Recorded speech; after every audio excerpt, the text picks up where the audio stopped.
اتنی ساری بھاگ دوڑ کے بھاگتے بھاگتے سانس بھی پھول گئی تھی۔ کھینچ کھینچ کر سامان نکالتے ہوئے احساس ہی نہیں ہوا تھا کہ ممانی اس کے پیچھے آ کھڑی ہوئی ہیں۔ بیکار تماشا مت کھڑا کرو ثانیہ، اسے وہ کہتی سنائی دی، لیکن اس بار اس نے مڑ کر دیکھنا بھی ضروری نہیں سمجھا۔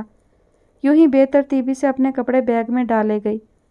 شریفوں میں ایسا نہیں ہوتا، تمہارے ماموں زبان دے چکے ہیں، ان کی روح کو تکلیف مت دو۔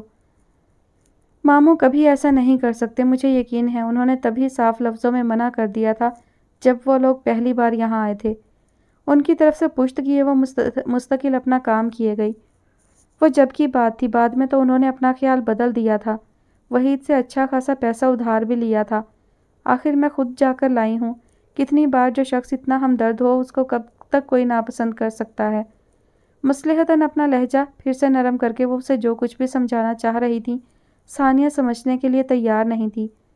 میں ناپسند کرتی ہوں بلکہ نفرت کرتی ہوں اس آدمی سے۔ آپ اتنی احسان مند ہیں تو لبنہ کی شادی کیوں نہیں کر دیتی اس سے؟ کیوں اس ناکارہ لڑکے کے ساتھ پھرتی ہے وہ سارے شہر میں؟ بیگ بند کر کے وہ ٹھیک ان کے سامنے آ کھڑی ہوئی تھی۔ ممانی نے لبنہ کے بارے میں دیا گیا اس کا ریمارک کسی کڑوے گھونٹ کی طرح حلق سے اتارا۔ ضرور کر دیتی، لیکن وحید لبنہ کا نہیں تمہارا طلبگار ہے۔ اندر ہی اندر وہ تھوڑا سا تو ہل ہی گئی تھی۔ ثانیہ کو وہ اچھی طرح سمجھتی تھی۔ لبنہ کے بارے میں وہ کوئی بات اس طرح نہیں کہہ سکتی تھی۔ یقیناً لبنہ کو اس نے کہیں دیکھا تھا، پر کہاں؟ لبنہ بدبخت اس وقت بھی گھر پر نہیں تھی کہ جا کر اس کی گردن پکڑی جاتی، اور فی الوقت ثانیہ سے بڑا کوئی دوسرا مسئلہ نہیں تھا۔ وہی تھی جس کے بل پر آئندہ کے سنہرے خواب وہ پورے اعتماد سے دیکھ رہی تھی۔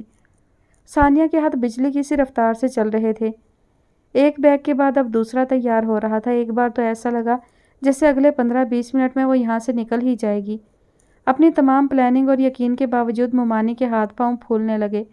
ثانیہ اگر ہاتھ سے نکل گئی تو وحید ان کا جو حشر کر سکتا تھا اس سے بھی برا کرتا۔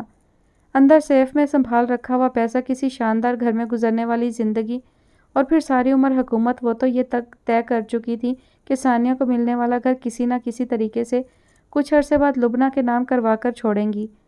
اتنے سارے خواب اور بدلے میں کرنا ہی کیا تھا؟ اس ذرا سی لڑکی کا نکاح ہی تو پڑھوانا تھا وحید کے ساتھ۔ انہوں نے بڑی حقارت سے ثانیہ کے بندھتے ہوئے سامان کو دیکھا۔ اب یہ ڈرامہ بند کرو، ماموں تو مر گیا، تمہارا اب ماں کو بھی قبر میں پہنچانے کا ارادہ ہے کیا؟ ثانیہ کا تیزی سے حرکت کرتا ہوا ہاتھ ذرا تھما تھا۔ کیا سمجھ رہی ہو، اس طرح چلے جانے سے یہ شادی رک جائے گی؟ کبھی نہیں۔ وحید کی پہنچ کا اندازہ نہیں ہے تمہیں۔ وہ جو ٹھان لیتا ہے کر کے چھوڑتا ہے۔ کہیں بھی چلی جاؤ اس کے آدمی ڈھونڈ نکالیں گے تمہیں، اور اس کے بعد جو حشر ہوگا اس کے بارے میں ہم میں سے کوئی سوچ بھی نہیں سکتا ہے۔ ان کا لہجہ کٹھور اور الفاظ بے رحم تھے۔ ثانیہ پھٹی پھٹی نگاہوں سے انہیں دیکھ رہی تھی۔ شادی تو ایک باعزت طریقہ ہے، اسے ضد دلاؤ گی تو وہ تمہیں ایسی جگہ پہنچا دے گا جہاں سے واپسی کا کوئی راستہ بھی نہیں ملے گا۔ دے سکتی ہو ماں کو اتنا بڑا دکھ؟ ثانیہ کا دل بہت زور سے دھڑک رہا تھا۔ جو کچھ بھی وہ کہہ رہی تھی اس پر یقین نہ کرنے کی کوئی ایک وجہ بھی نہیں تھی۔ وحید جیسا شخص واقعی کچھ بھی کر سکتا تھا۔ اسے پہلی ملاقات کی جسارت بھی یاد تھی اور بعد کا ہونے والا سامنا بھی۔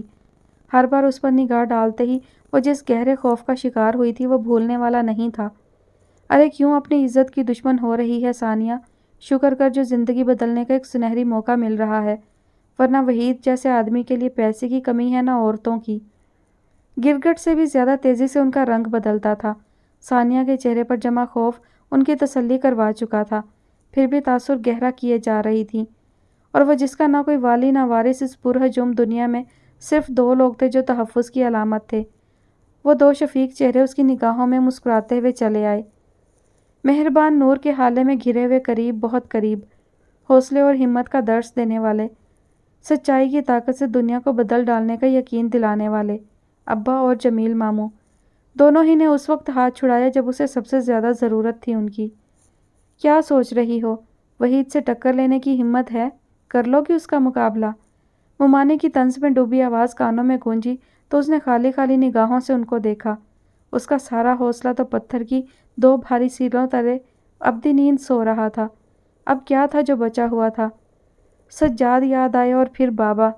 ان میں سے کسی پر بھی اس کا اتنا حق کہاں ہے جو وہ انہیں اپنے لیے کسی آزمائش میں ڈالے؟